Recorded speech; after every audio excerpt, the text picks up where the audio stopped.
Brock Lesnar और Roman Reigns का match होके रहेगा। क्या ब्रॉक लेसनर रेसलमेनिया 37 पे हमें देखने को मिलेंगे? आखिर फ्राइडे नाइट स्मैकडाउन पे केविन ओवंस ने रोमन रेंस पे क्यों करा था अटैक?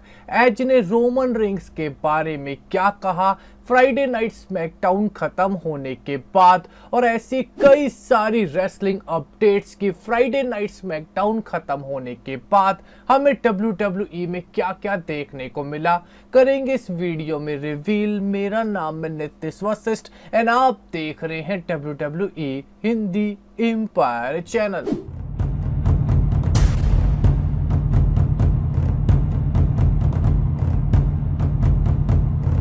सबसे पहले दोस्तों बात करते हैं कि फ्राइडे नाइट स्मैकडाउन पे जब रोमन रेंस एज से भिड़ने ही वाले थे तो केविन ओवंस ने रोमन रेंस पे अटैक क्यों करा? केविन ओवंस ने अपनी इंजरी अपडेट देते हुए रिवील करा कि उन्हें ऐसा लगा कि रॉयल रंबल 2021 पे रोमन रेंस या पॉल हेमन ने रेफरी को 10 काउंट करने से रोका या उसको पैसे दिए गए थे। केविन ओवंस का मानना है कि अगर रेफरी 10 काउंट को ना रोकता जब रोमन रेंस को पोल से बांधा गया था और पॉल हेमन को चाबी नहीं मिल रही थी, इस बॉच की वजह से केविन ओवंस का मानना है कि वो यूनिवर्सल चैंपियन बन सकते थे, पर WWE या रोमन रेंस या पॉल हेमन ने रेफरी को काउंट करने से रोका या रेफरी को पैसे दे रखे थे, जिस वजह से WWE फिर से हमें Roman Reigns versus Kevin Owens की स्टोरी लाइन दिखाएगा, जो मेरे अकॉर्डिंग एक मिस्टेक है, क्योंकि हम सब जानते हैं कि केविन ओवंस वो सुपरस्टार नहीं हैं जो रोमन रेंस को हरा के यूनिवर्सल चैंपियनशिप जीतेंगे।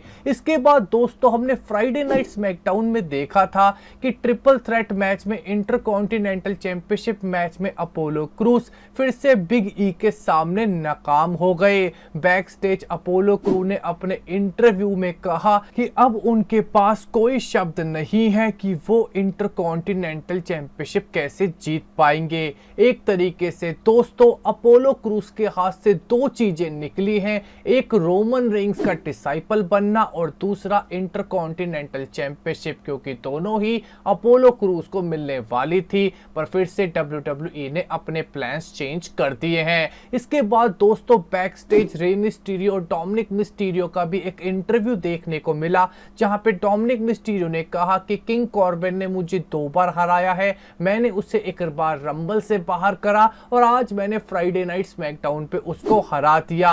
हमारे पास 2-2 विक्ट्रीज हैं और मैं किंग कॉर्बिन के खिलाफ 5वां मैच भी खेलना चाहता हूं, ताकि पता चल जाए किंग कॉर्बिन को कि डोमिनिक मिस्टीरियो और किंग कॉर्बिन के बीच में कौन ज्यादा बेहतर है। यानी कि दोस्तों फ्राइडे नाइट स्मैकडाउन पे फिर से हमें king Corbin versus Dominik Mysterio का मैच देखने को मिल सकता है। इसके बाद दोस्तों एज ने रोमन रेंस के बारे में एक बड़ी बात कह दी।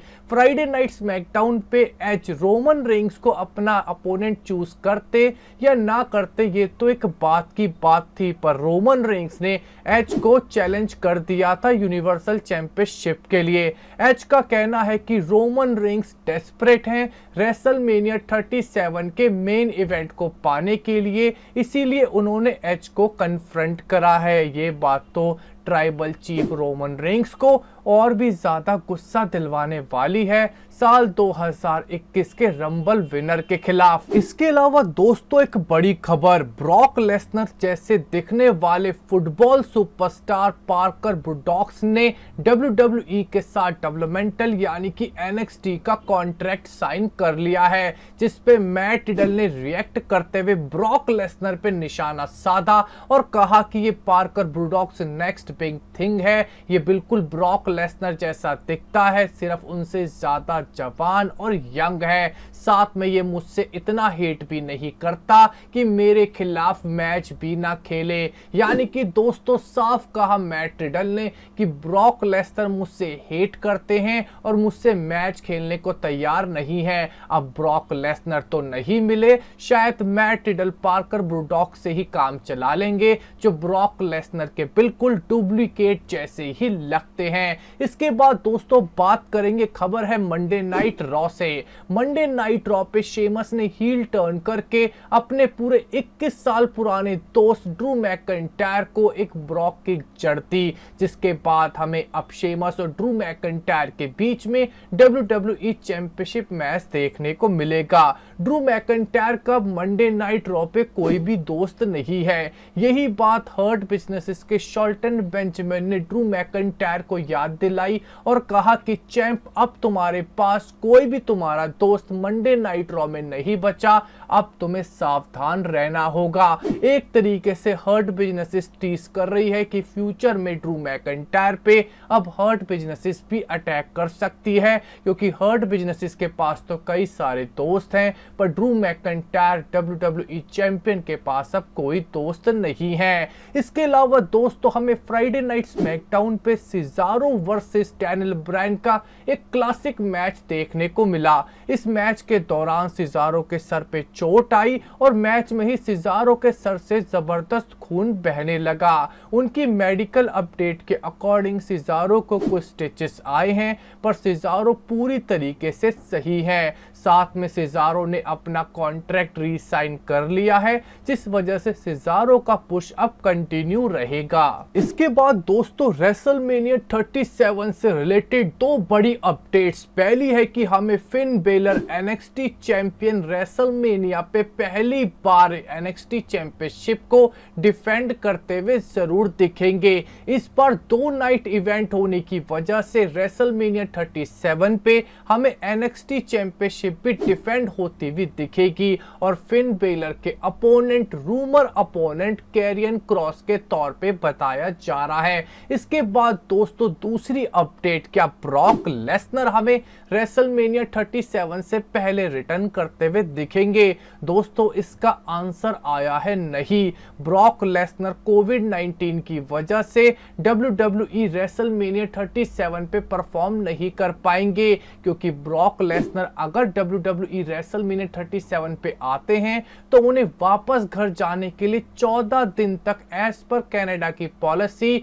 USA में ही क्वारंटीन होना होगा, जिसके बाद उन्हें कनाडा में एंट्री मिलेगी। इसीलिए ब्रॉक लेसनर रेसलमेनिया 37 पे कोविड-19 की वजह से, रिस्ट्रिक्शंस की वजह से मैच नहीं खेलना चाहते। इसके अलावा दोस्तों, डेव मेल्टर ने एक ब्लॉकबस्टर खबर दी। उन्होंने कहा कि Roman Reigns versus Brock Lesnar का मैच हमें साल 2021 के एंड तक या साल 2022 की शुरुआत में देखने को मिल सकता है, क्योंकि WWE ये मैच यूनिवर्सल चैंपियनशिप के लिए नहीं करवाना चाहती।